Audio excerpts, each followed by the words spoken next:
You're going to play with the Nutkovich girls. What?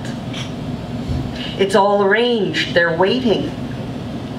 Tony's howls of protest are to no avail. Her mother's flinty eyes and iron grip mean business. You will play with the Nutkovich girls. You will wear your nice new dress. Double outrage. I hate the twins. Nonsense. What's to hate? As far as Lisa is concerned, the Nutkovich twins who live in the apartment building next door are cute, chatty, charming, good at everything girls are supposed to be good at. They take ballet lessons. They play piano. They go to a special Jewish school where there are no Goyische hooligans. The Nutkovich family are Ostjuden, Eastern European Jews. But it doesn't matter. You can't have everything. Such nice girls. Lisa pushes, tugs, brushes, fastens, brisk, efficient, merciless. Captive in the billowy skirted dress, her hair tightly pinned with two butterfly-shaped barrettes over her ears, Tony shuffles towards the twins' house next door, while her mother glares like a tiger from the front walk. Their real names are Ashy and Chevy, but Tony calls them Assy and Shitty. With their snooty, better-than-you attitude, they try to make Tony feel she's the one who's all wrong. Her buddies hate them too, because not only are the twins girly girls, they are weirdly foreign, using Jewish expressions and speaking in sing-song voices.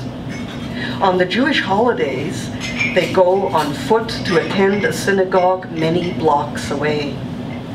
Dressed up and marching briskly, their noses in the air, the twins push their baby brother Yankele in his carriage and act as if they think everyone else is being lazy.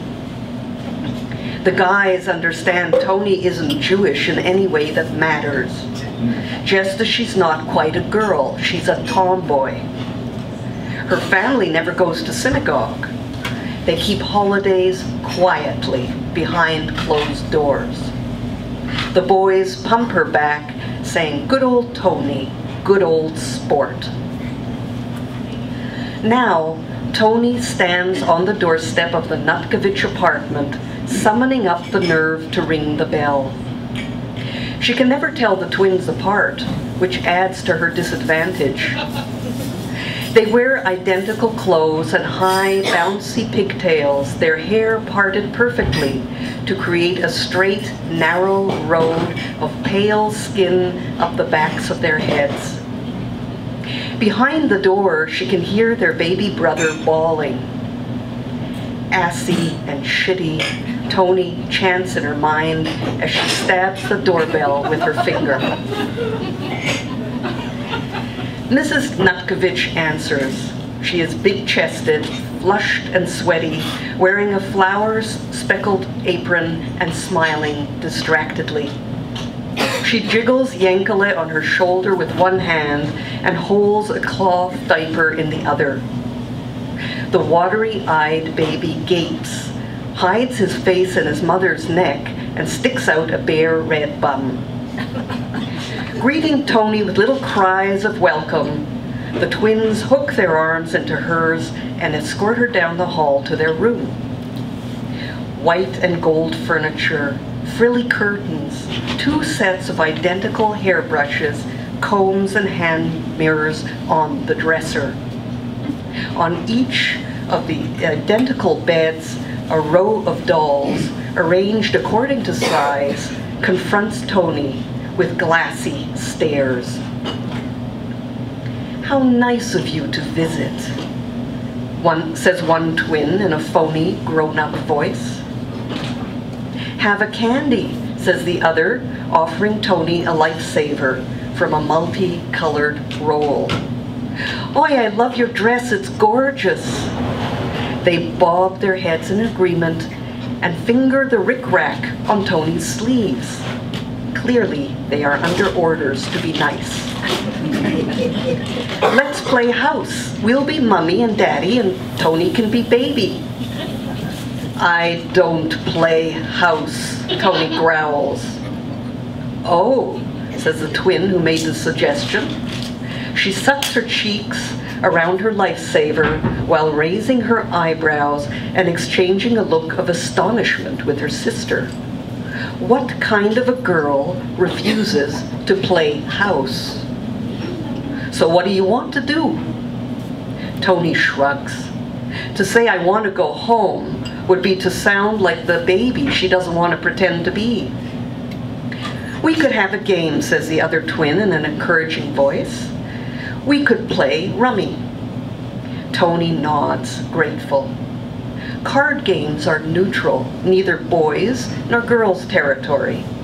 Cards can be played without shame, even while wearing a flare-skirted dress with a white petticoat underneath. The three of them sit cross-legged on one of the beds and play round upon round of 5-card rummy, then hearts, fish, war. In the kitchen, Mrs. Nutkovich is baking something for a mid-morning snack, something the twins call rugelach. You've never had rugelach? The twins stare incredulously, as if Tony were an ignorant country mouse. They explain about the yummy rolled pastries filled with raisins, nuts, and chocolate powder. You haven't lived until you've had rugelach, says Ashi, or is it Chevy, with a cute toss of her head that makes her seem almost a teenager instead of 8 years old and in grade 3, like Tony. From the heavenly aroma seeping beneath the door, Tony thinks they might be telling the truth and that it's worth hanging around until the snack is served. When they've tired of cards, the twins again propose a game of make-believe, and once more, Tony shakes her head. She would like to explain about being a tomboy, but that's easier to do while wearing dungarees and surrounded by the gang. So she pulls down the hem of her dress over her bare knees and decides to stop talking altogether. While Tony remains sullen and cross-legged on the bed, the twins spin their stories, chatter merrily, hop around the room, pigtails dancing. Here comes Papa, home from a long day's work at his butcher shop. Mama greets him at the door with joyful cries. Now they will dress up for a party, but before they can go out, they must attend to Baby. Schluff, schluff, Kinderle, the twins croon in high, squeaky, lullaby voices. Tony squeezes shut her eyes and claps her hands over her ears until she feels someone lift up her dress. Her eyes snap open. 2 identical, gleeful faces grin down at her. One twin holds a diaper, a real cloth diaper, like the ones Yankala wears. The other has talcum powder and petroleum jelly. Tony flings herself backward and hits the wall, which pushes the bed sideways and makes the entire row of dolls tumble to the floor. Still on her back, she bucks, kicks, roars. The girls shriek. The bedroom door flies open. Kindle, what's going on? Mrs. Nutkovich stands at the entrance, a flour-dusted oven mitt pressed against her cheek, an expression of alarm on her face, as if she cannot believe such havoc can be happening within her 4 walls.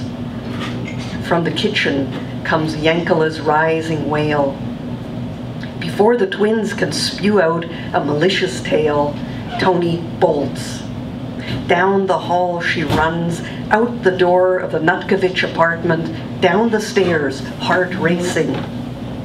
On the front walk, she pauses for breath, then turns towards home at a more leisurely pace, exulting in her freedom. until she hears them chant in unison behind her, "Tony the Freak! Tony the Freak!"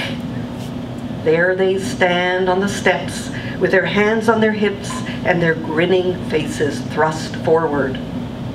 Without stopping to think what she's doing, Tony bends over, pulls down her underpants, and moons them with her bare behind. There's a moment of stunned silence. Then the eruption of a new chant, voiced with frantic hilarity. "Garbage bum! Garbage bum!" Their vengeful delight makes Tony wonder if mooning the twins was such a brainwave after all, or the sort of dumb move that haunts you the rest of your life.